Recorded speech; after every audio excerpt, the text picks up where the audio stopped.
आपण आपल्या गरजेनुसार छोटं मोठं देवघर घेतो आणि ते आपल्या घरामध्ये स्थापित करतो.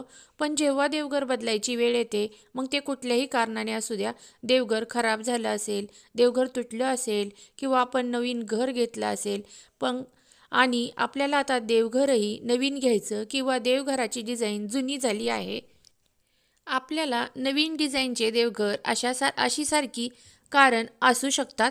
पण कुठल्या का कारणाने देवघर बदलायची वेळ आली तर पहिला प्रश्न समोर येतो की आपण जुन्या देवघराचं आता काय करायचं, ते कोणाला द्यावं की विसर्जित करावं, असा प्रश्न पडतो. याच प्रश्नाचे उत्तर जाणून घेण्याचा प्रयत्न आज आपण करणार आहोत. ज्योतिषांच्या मते घरात ठेवलेले देवघर सकारात्मक ऊर्जेने भरलेले असते. जेव्हा आपण आपल्या घरामध्ये पूजा करतो तेव्हा त्याची ऊर्जा देखील आपल्या घरातच राहते.